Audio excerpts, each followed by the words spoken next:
Good morning, everyone. Welcome. I'm glad to see some familiar faces and names.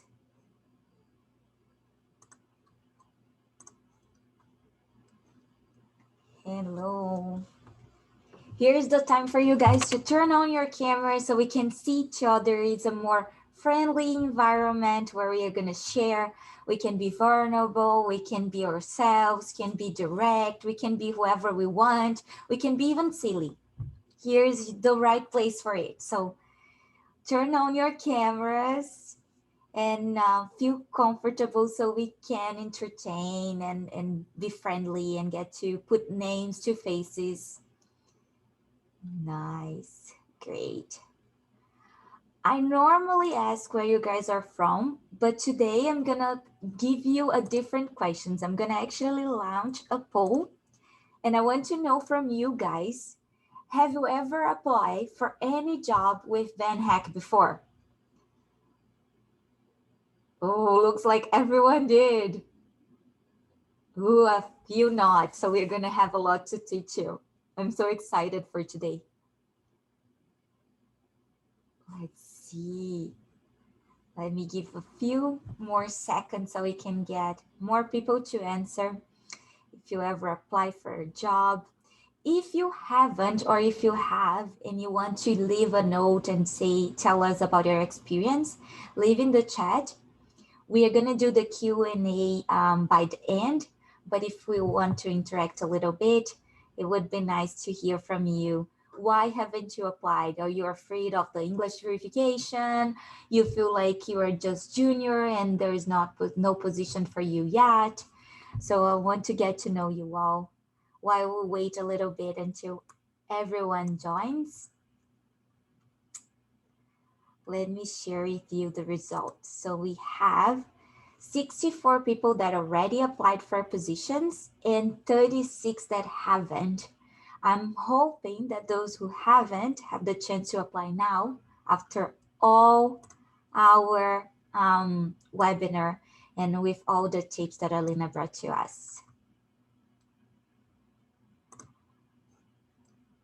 Good. So because I'm curious, I'm gonna launch another one. So let me find here. Stop sharing. And I want to know now how many of you have completed the English verification? I really love polls as well. I have many created for times like this because sometimes we have like 100 people sending messages on the chat and I cannot follow it. But with the poll, it's super easy because I get to understand where are the main challenges.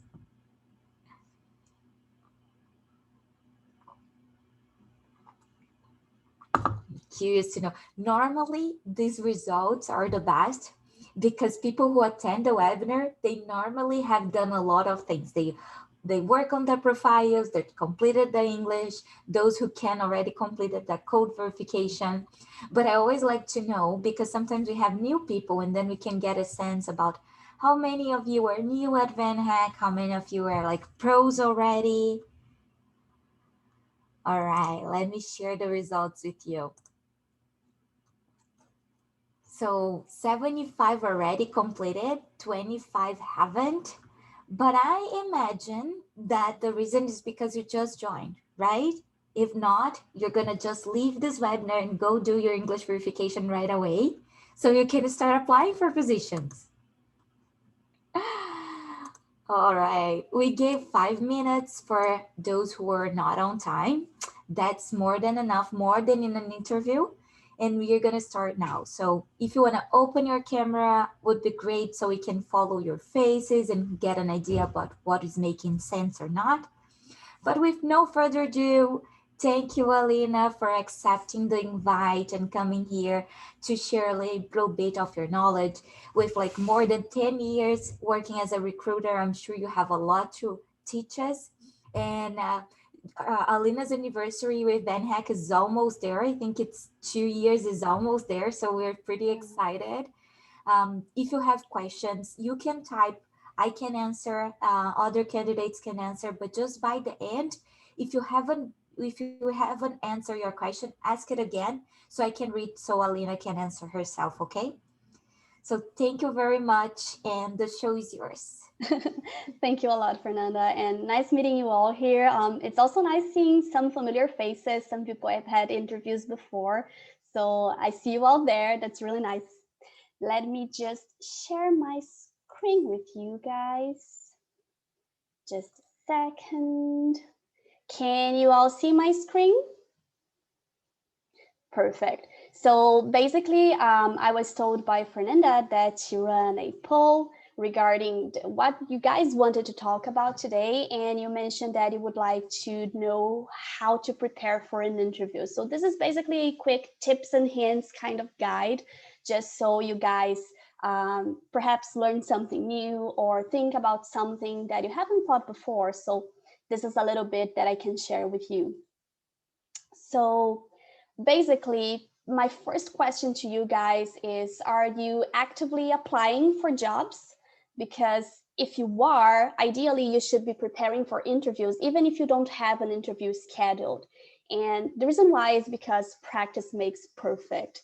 It's pretty common for us as recruiters to see candidates only preparing for interviews when they have an actual interview coming. But if you just prepare whenever you have an interview coming, you probably won't have much time to think about different things. You probably won't have time to prepare about, to talk about situations that you have been through your career that are not exactly related to that one single job, because you will be focused on that job specifically. So my tip here is you have to always be preparing and practicing, because interviews, they can be hard and they get us nervous and so on, but the main reason is practice makes perfect, and that happens for interviews as well. The more you practice, the better you will become. It's not always easy, talking to a camera or getting to know someone for the first time and telling them all about yourselves, all about your jobs, sometimes things that makes you insecure, sometimes things that you are not that confident about, and just through practice you will get better at that. So that's my first recommendation. You have to always be practicing, not just whenever you have an interview. But well, where do I start? There are lots of things involved in an interview or in a selection process. And how do I even organize myself to start practicing and preparing? So my main recommendation here is for you to focus on 4 different spheres here: content, what you're going to be talking about yourself; verbal communication, how you will be telling people those things about yourself; question answering, so if someone asks you a question, how do you answer those questions; and also your non-verbal communication, that sometimes we forget about it, but it makes a huge difference when we are interviewing for a company. So first things first, content. First of all, understand all there is to understand about you and your experience. So sometimes what I recommend for some candidates to do is write down everything about your own experience. Write it down. I mean, if computer is your thing, you can do that on your computer. If you rather write down in a paper and pen like I do, you can do that as well. So the important thing is that you will write down everything that you can about yourself, about your experiences. You can go, okay, so I have around 10 years of experience. Let me see, my first company was this. Okay, will people in a different country understand what this company is about? If not, I have to be prepared to tell them pretty quickly what the company is about, like more or less how many employees, what's the industry of the company, and what's their product, in like one single sentence. That's where you're starting. And you can write that down on your database. And then you can tell, okay, in how many people were there in the team inside this company, which were my main responsibilities in that company, which were my main accomplishments in that company. So you write everything down in your database. After you did that for the first company, you can move to the second, and so on. You will do that for all the companies that you have worked. You will do that for your academic background. You will do that for side projects, everything. It will be long, you probably won't be finished within 1 day or 1 hour. This is the work that you will be doing throughout the days. Sometimes you will be showering and you will remember something that you haven't remembered before, and you can go there and add to your database. But that's what this is all about. And the reason why this is important is so you will have all information on the tip of your tongue whenever someone asks you, whenever you face, whenever you're pitching yourself to a company, which is usually something that companies like to ask you to do. So this is really important. So basically, start your own database of all the information about yourself. Do research about it. If you don't remember how to talk about one specific company, research about the company, research about what you used to do over there and the product of the companies you have worked for, and prepare scripts, things that you can quickly remember on how to talk about your previous company. So that's my the first sphere that I think you should be focusing. That's content. The second sphere is verbal communication. So basically, now that you have all the database of your experiences in hand, how do you tell those things to someone else? So first thing you got to remember is most of the times, the interviewer won't know you. So they have no idea of who you are, or sometimes they won't know the companies you have worked for, especially if you're applying for international companies or for jobs in different countries. So always remember that you will have to give some context to the person who's interviewing you. And giving context doesn't mean you have to provide tons of details, just a little bit for the person to understand what you're talking about. So that's the first thing. The second thing is practice. Whenever you are applying for a job position, you will most likely have a job description, even if it's a simple one, but you will be able to check which are the main skills that they are looking for, which are the main responsibilities that they expect this person to perform in the job, and so on. And you can start there. Start comparing the job description to your own database that you have done before, and start making correlations between one thing and the other. After that, you can start practicing, pretend pretend your dog is your interviewer and start telling them about your experience as if they didn't know about you. If you have a cat, you can do that with your cat. If you have a mirror, you can do that in a mirror. And I strongly recommend you to start doing this exercise of seeing yourself speaking, perhaps recording yourself or talking to a mirror, because that will help you getting some insights of how you usually talk to different people, and the faces that you do, and how you move your hands, how you move your head, because all these things will come in handy in the future. But basically, practice. Prepare your initial pitch. The initial pitch should be basically how to talk about myself and my experience in around, 3 to 5 minutes in a really objective way, but also providing the main juicy aspects of my experience that are relevant for that job description. So this is also something you should definitely prepare, not just when you have an interview.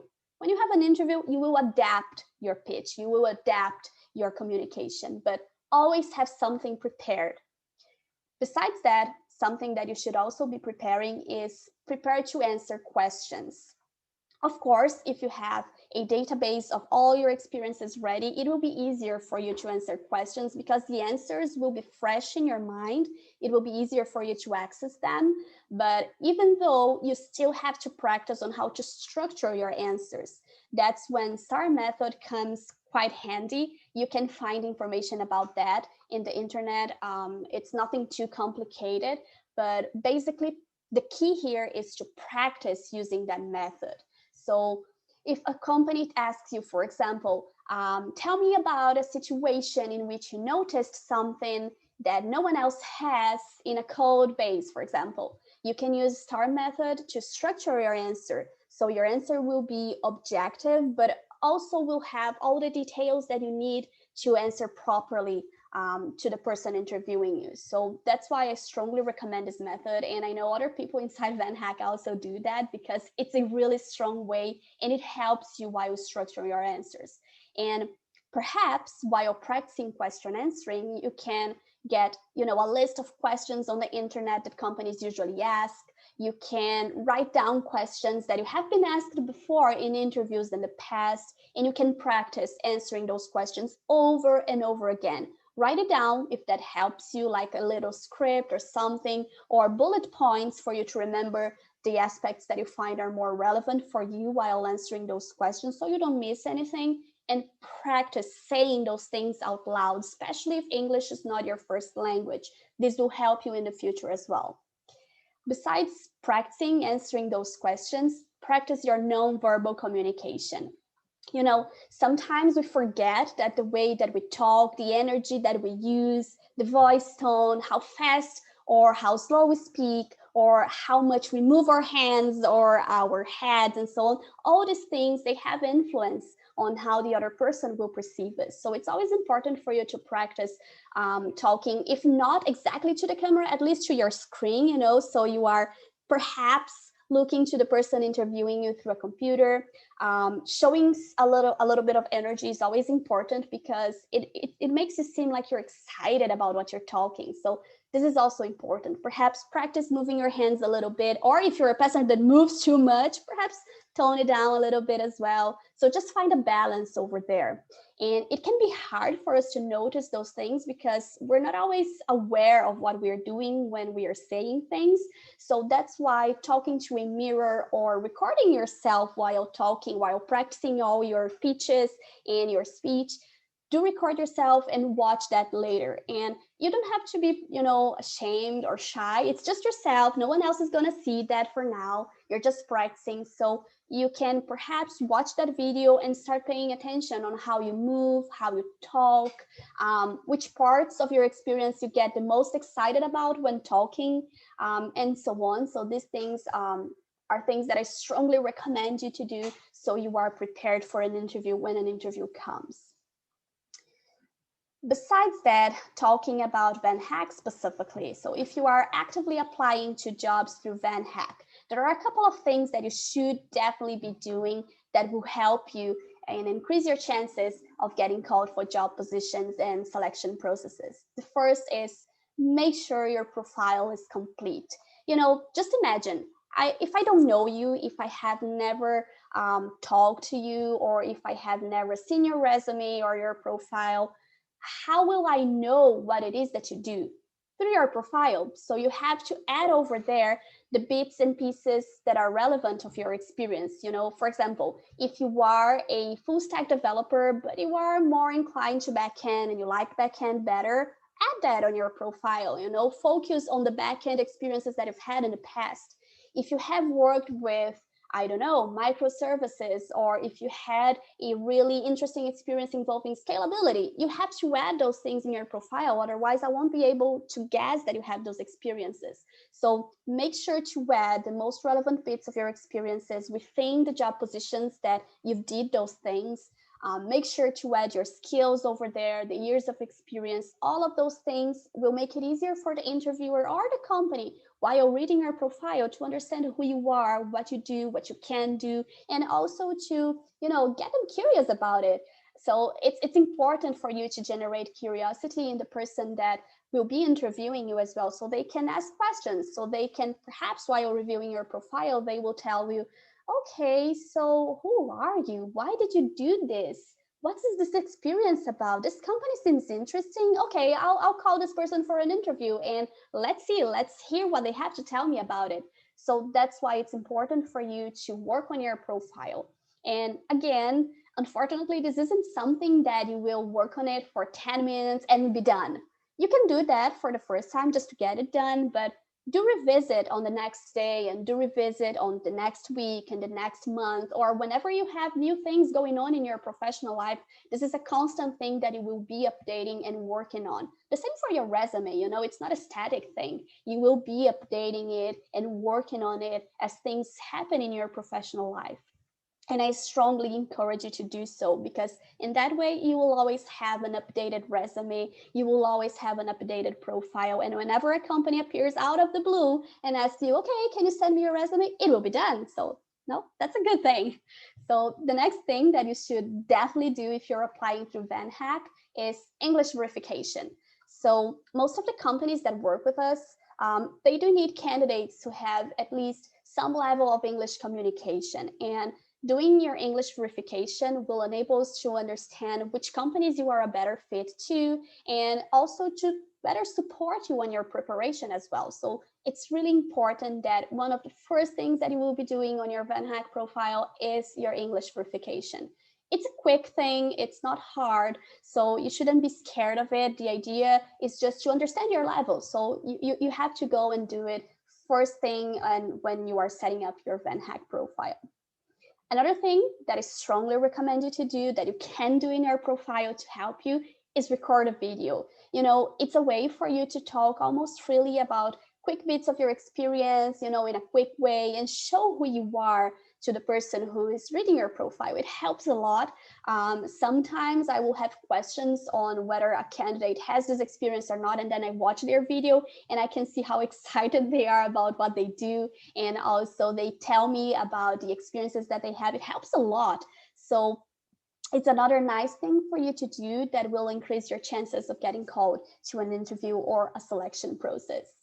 Other things you should also be mindful about regarding your VanHack profile is make sure to add links to your profile. So have you been contributing a lot on GitHub? Please add that on your profile so we can see it as well.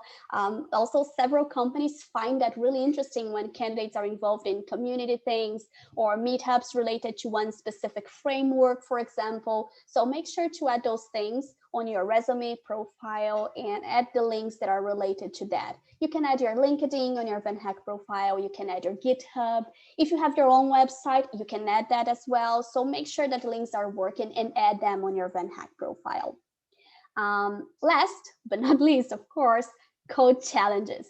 So if you, for example, I am a front-end developer and I work with React and I am really strong with React, show that to us. Let us know how good you are. So go over there and do your code challenge.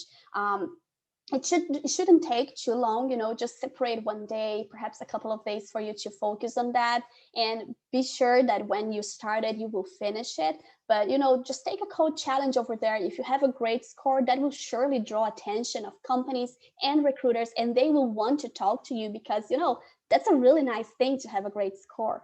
So make sure to take code challenges because these will help you. You don't need to take several, just take one or perhaps even two on the skills that you are stronger with. You don't have to take lots of them, just one, perhaps two, and get a good score on it. So this is my main recommendation. And why I say that is because it increases your chances for being called for a selection process or for being interviewed by a VanHack recruiter and so on. So I strongly recommend you to go through those things and make sure that you have your profile complete, okay? Other quick reminders. So let's say that you've done all of those things, you are applying to job positions, and please do apply for several job positions, including in our platform. It's no problem that you have already applied for one. Do apply for any that you think you're a fit to. So keep on applying. And let's say that you do have an interview coming, and what should you do now? I mean, you've done your preparations already, but with an interview coming, which are the things you should be focusing? So again, preparation is key.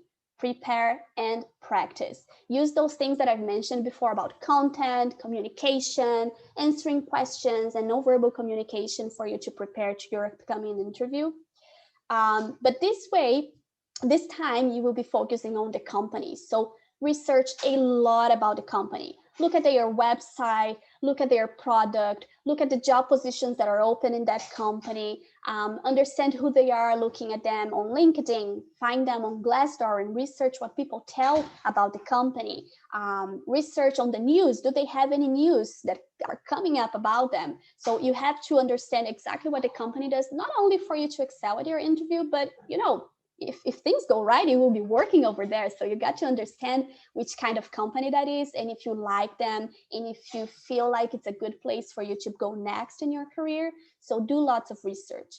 Understanding who they are and understanding the job description will make it easier for you to adapt all the content that you already know about yourself, all the things that you have prepared, and adapt that to the interview. So for example, If you are a full stack developer and you have an array of understanding of different programming languages and frameworks, but this specific job position is just looking for someone who's skilled with, I don't know, JavaScript and Node and perhaps any frameworks for the front end, you don't have to focus on your Java experience or you don't have to focus on your Python experience. You can surely mention those, but you won't be focusing on those during your initial pitch, for example. You will focus on your experience that do correlate to what this company does. Or, for example, if this company is an e-commerce platform and you did some work at an e-commerce platform before, you surely have to mention that so they do understand that you have experience with this type of industry, and so on. Anything that the company does that correlates to what you have done in the past or do right now, those are things you should mention. Sometimes I'm interviewing candidates, and right at the end of the interview, the candidates tell me, "Oh, just a quick thing that I have forgotten. I do have some experience as a tech lead because I've led a project." Okay, so why didn't you tell me that before? That's a relevant piece of experience that you've had. You should share. You should have shared that with me. I have no way of guessing that you have that experience. And the same goes for people who are involved with meetups or teaching programming languages to teenagers, or people who, I don't know, who have a platform or a website or who have a YouTube channel to teach programming languages. All of those things are relevant. So make sure to even, quickly just mention those to the person interviewing you. If that's something that gets their interest, they will ask you more about it. But do mention, because we have no way of guessing those things if you don't add on your profile or if you don't tell us in the interview. So make sure you will tell those things to your interviewer. Other quick things that you should be focusing before your interview. Sometimes candidates forget about them because they're so focused on, what should I say and let me research about the company. But always take, at least 10 minutes or so to set your environment before an interview. And I know sometimes it's weird for us to do an interview through a computer, but it's important that things are properly working. So set your environment, make sure things around you work for you during your interview. Test your audio, test your video, see if you have adequate lighting in your environment so people can see you. Mute cell phones and other applications that you might be using just so you won't be interrupted. Always have some water on your side. It's no issue for you to drink water while you're talking a lot in your interview. No one will find that a bad thing. So make sure you have that on your side if you need it. And make sure you won't be interrupted by other people in your house, or just close yourself in a room so you won't be interrupted by noises on the outside and so on. So those are things that sometimes we forget because we're focused on other things before an interview, but make sure to set at least around 10 minutes before your interview so you can make all those things all right and that you will be connected in time to your interview.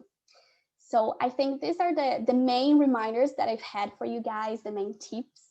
I'm not sure if you have any questions. I think there are some things popping in the chat over there, but I think this is it for now. Fernanda, do we have any questions, anything people would like to know? We had a few questions regarding the code challenge. I already replied because we had a few changes. So you now have 24 hours. Normally people take from 3 to 6 hours to complete the code challenge. If you don't find your skill on the list on your challenge at VanHack/code challenge, you don't have to worry because we might not have yet, we might have in the future, and this won't be considered. So I guess those were the main questions regarding code challenge. And I don't know if you guys have more we can read here. I would love to say that the slide where you show the checklist for the most important things are like very important to everyone because it gives you a clear idea about how you can start, what is the most important, the ones that you should keep your track on. So for example, profile, you have to keep updating with more frequency than code challenge. Once you complete it, that's done. It takes longer, but it's done. And then moving the other way down, it's pretty cool. And when you talked about STAR methodology, we have some very, very cool videos on YouTube. So make sure to go there and check it out. So we have one about STAR, about interviews, and then you can get a sense.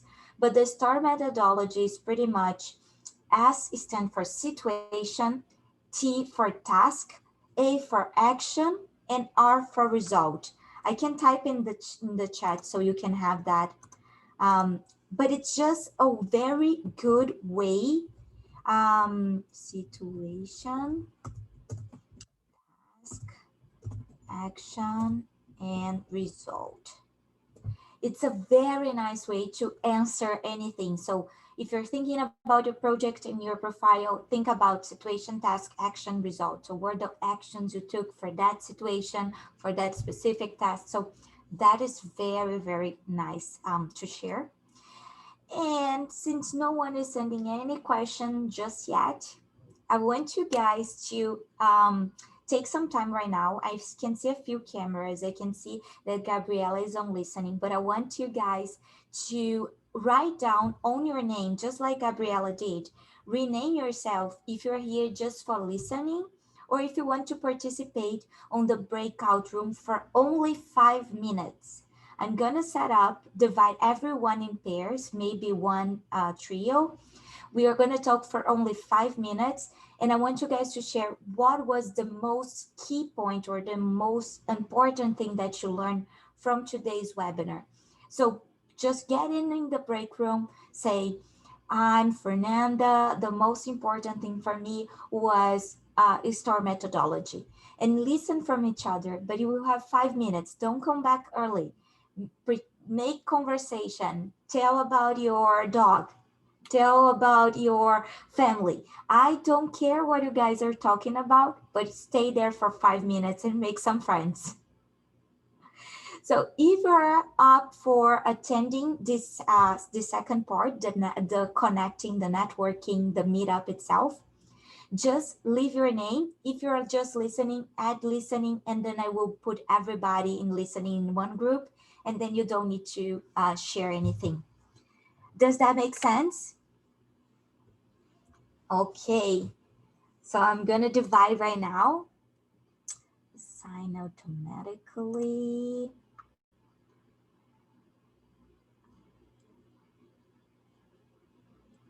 And let me see how can, oh no, just here, 5 minutes, recreate. We have 10, so 10. Okay, cool. Now it's gonna work. Let me just divide here.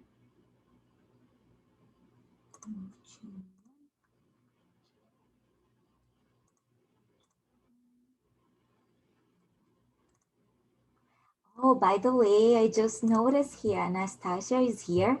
She's gonna be part of our next meetup next month. She's a very successful case, but unfortunately she's on listening, so you guys won't be hearing from her. But thank you for being here. We are super excited for having you next month.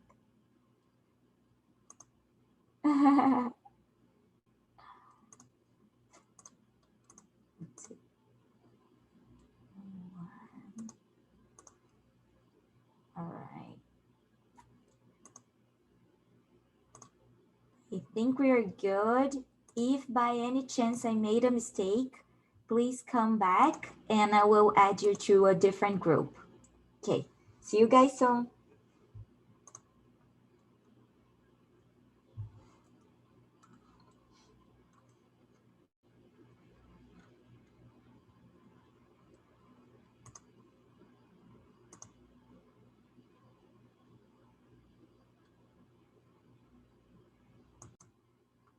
All right, welcome back, guys. I paused the video so we wouldn't record wherever everyone was talking, but I just put it back. I want to know if anyone wants to share anything. So if you want, just put your hands up, neither on the chat or in the video itself. And if you want to share anything, I will allow you to open the microphone. If you want to tell how was the experience of interacting with other people, if you learned something funny or something interesting, I want to hear from you. You can type as well.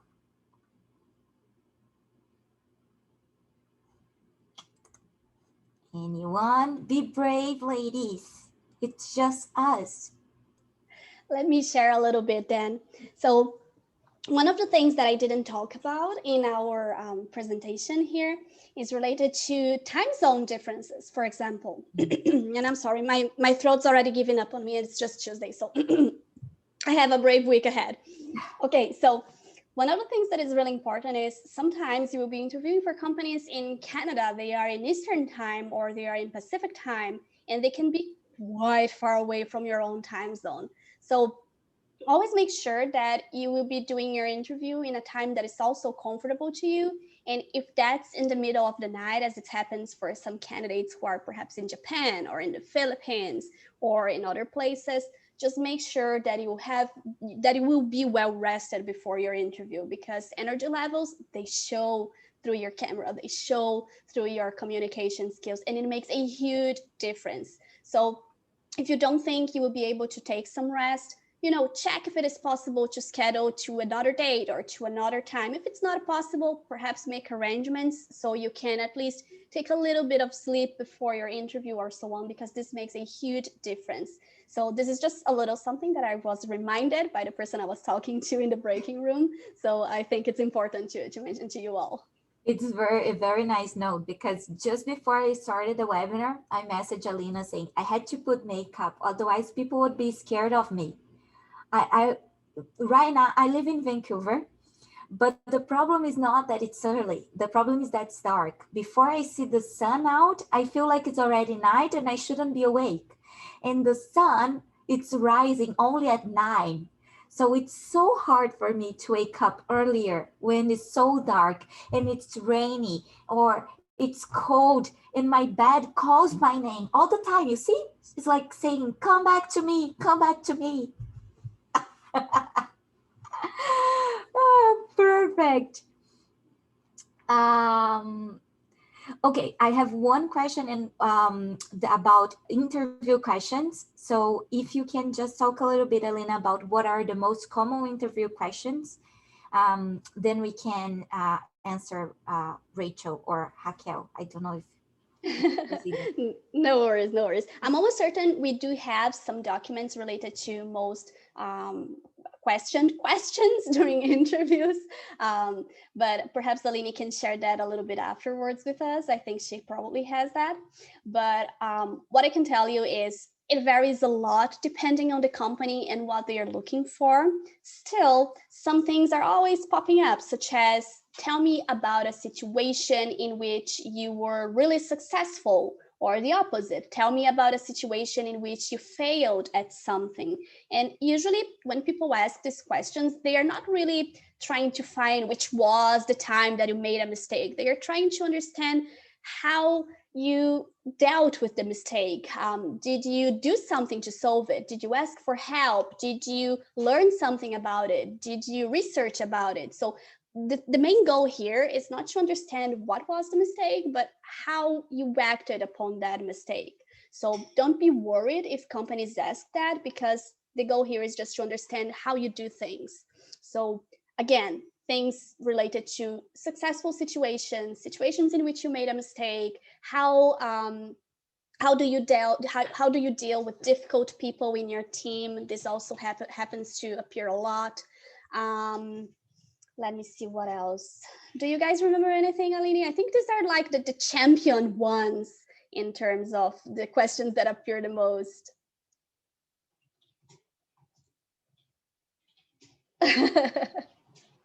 Now I can speak. Thank you, Fernanda. Yeah, and companies would probably ask questions to check how interested you are in joining them and the position. So questions related to what you think about our product, um, what motivates, why you want that job, why do you want that position specifically, why you want to work for them. So they want to see if you researched about them and if you can correlate with their own values. And I think that the most important thing is that interviews are not just about answering questions, but we are there also evaluating if that opportunity makes sense to our career. So there are two ways on interviews. And just to add something here, I think Alina also can help us with this. One question that appeared in the breakout room is, what kind of questions should we ask to the interviewers? So what are good questions to ask? Because we can ask questions as well. Yes, for sure. And I strongly recommend you to have questions prepared, because sometimes companies, they can catch us off guard. So sometimes they'll tell us, okay, what do you want to know about the company? And then we're like that, I don't know. I didn't think about this. Can I even ask questions? Yes, you can. And I strongly recommend you to have at least, a list of questions. You can write them down. It won't be, it won't be a bad thing if someone tells you, do you have questions? And you say, yes, I do. Just a second. Let me get, my notebook here. Okay, yes, I have this question. This will only show that you came prepared to the interview, so you can write it down and you can check that during the interview. And the most important questions you should ask are the ones that you truly want to know about it. So if you have any curiosities, if you have any concerns, you should ask about that. And that's where the research about the company comes in handy. Because if, for example, you are checking their Glassdoor and you find there are several comments talking about having something weird in the culture of the company, you can ask about it. You can tell the company, okay, so I was researching about you and I've seen some comments on Glassdoor related to this or that. Can you tell me a little bit more about it? I'm trying to understand why I found those comments. Or if you have questions related to their tech stack, especially if it's a technical interview, you can ask that as well. And I strongly recommend you to do so. But it really depends on the things that you want to find out about the company. Some key things that you can ask are related to, for example, what's the structure of the area? So how many people are there in the team? Who will I be reporting to? These kinds of things. Or you can ask about the diversity in the company, especially because the company is interviewing candidates from different countries. So you can ask them about it. So why are you looking for candidates in different countries? How is the diversity inside your company? How many people in the company that are in leadership roles are women, for example? You can ask those kinds of things. So again, there's no right or wrong answer here. Your research will guide you to find which questions you should be asking and which things you want to find out about the company. But those are some key things that perhaps might come in handy in the future. Nice. Guys, we only have 10 minutes, so if you have any questions, just type on the chat or let us know. I can open the microphone as well if you prefer to just speak it up. But so far, that's all we needed. I just want to make a note here that if you were in the conversation where the group was not interacting, you can always come back and I can redirect you to a different group, because sometimes a person just like took advantage to go to the washroom or something. We never know what happened. So come back. If in a minute no one said anything, come back and then I can send you to a new group. Next time we can agree on that before. Or yeah, just to make this easy. I see that Isabella has a question. Let me open your microphone so you can speak up. Okay, thank you. When it comes to the question about when was the last time that you failed, which one is the best choice to answer? Is like when I fail in soft skills or hard skills? Because I have this thought that because everyone fails in hard skills, so that's more acceptable. But I don't know if there is like the main practice. I don't know. You can ask the company. So if you did not understand what the question is about, or if you didn't understand what they are after in terms of an answer, ask them. You can ask, okay, what would you like to know? Would you like to know a time in which I failed technically, or a time in which I failed concerning my soft skills? And the interviewer will tell you, oh, tell me a little bit about both, or tell me about a technical time that you have failed. And then you can structure your answer. The most important thing is you should always be honest. You should always be sincere here, because, the company is trying to understand who you are and if you are a fit, and you don't want to go to a company that is really not a fit to you. So you should be yourself. The key is how you will structure your answer and which types of things you will tell the people about that situation. So, for example, if you have failed technically because you made a mistake in your code, for example, you can tell that I made a mistake and I noticed it. And instead of focusing, oh, it wasn't nice because this mistake was a bad thing and this mistake impacted the whole application that was already online, instead of focusing on that, you can focus on the positive. You can tell, okay, I've seen the mistake and it was a huge one. So what I did was I asked help from a senior person to understand what I could do differently. And of course, they couldn't do anything. I was the one who I had to focus there. And I don't know, I had to use a different, I don't know, piece of code to solve that. Or I had to perhaps work a little bit extra in terms of hours to solve that because I wasn't able to do that in my own time. So you can tell those things focusing on how you solved and on the positive side of it, and not, yeah, it was a mistake. No, focus on how you solved it, for example.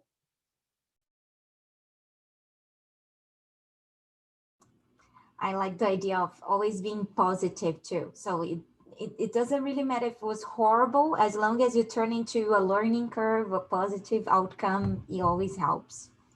Yeah, So we have, it usually also helps when people tell you why you want to leave your current company.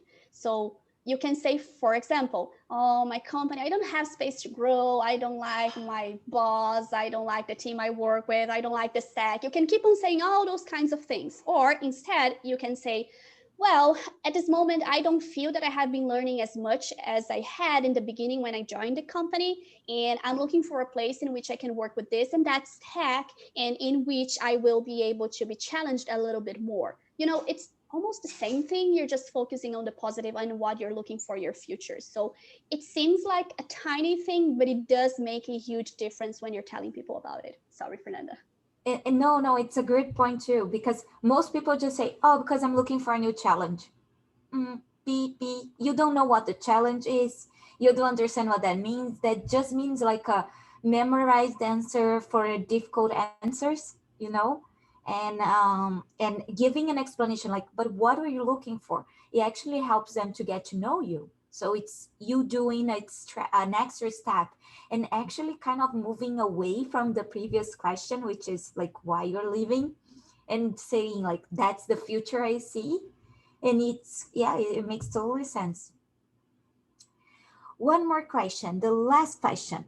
Can you tell me something that it's not cool to ask, or an example of an answer that is not nice?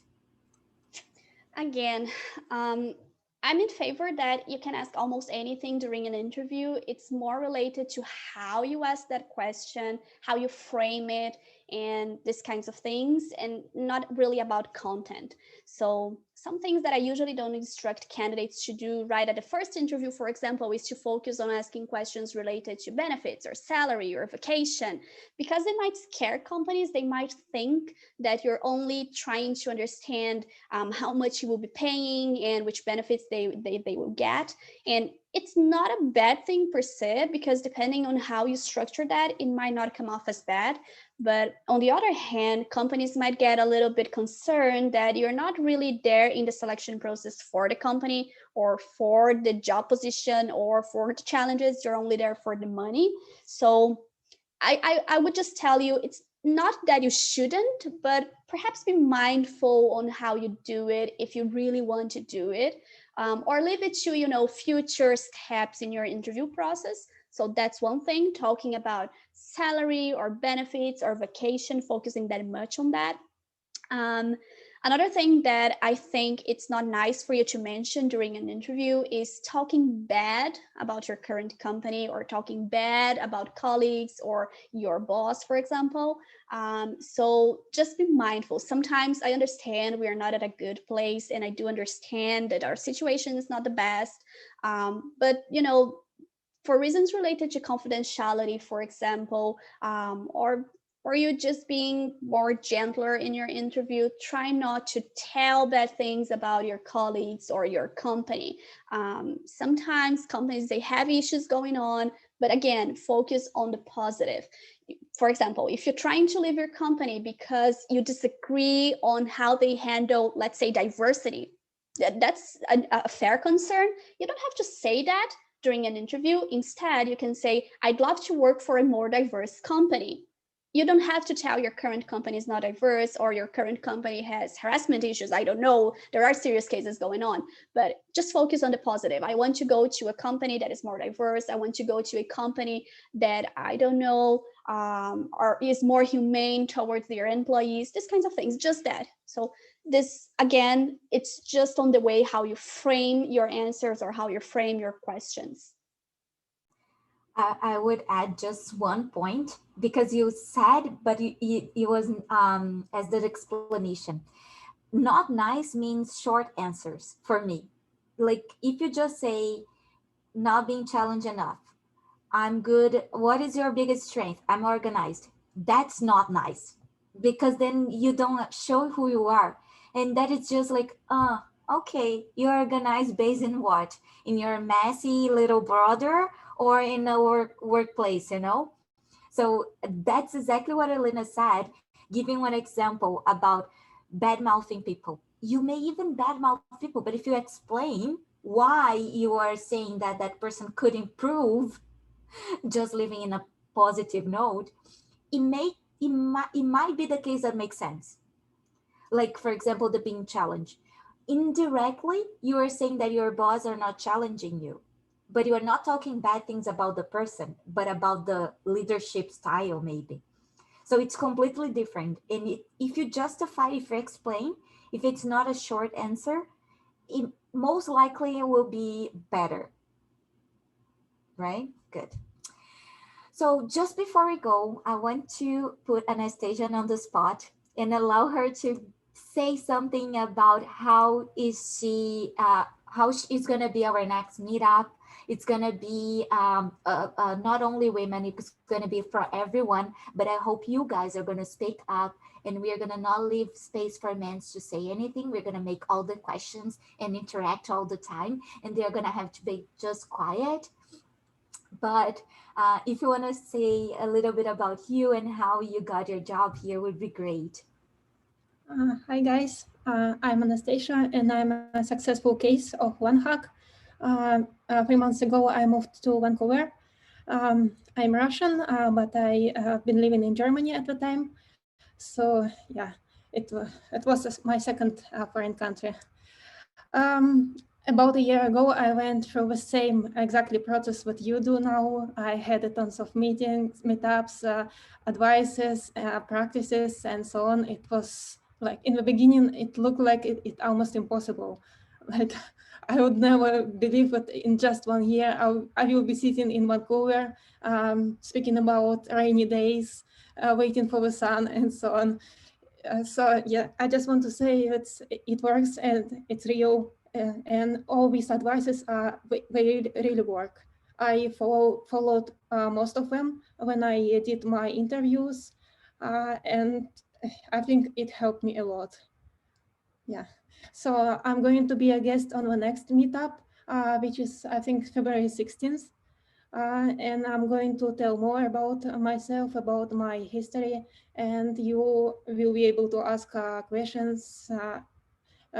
So we can discuss just anything. Thank you so much. And guys, that's very cool because then you can hear from someone who's been there and understand how it is challenge, it is complicated. And Alina added a word that it's better than what I said. Be specific. It's not about just talking and talking and talking, but being specific. And Anastasia said exactly that. She was super specific. I'm a successful case. I'm going to be part of the meetup. I'm going to talk about my experience. And then that got you all excited. So you don't have to talk for a whole 3 minutes, but if you are specific, then it's good enough. So thank you so much, guys. It was great to having you all here and see you guys soon. Bye bye. Thank you, Alina, for everything. It was great.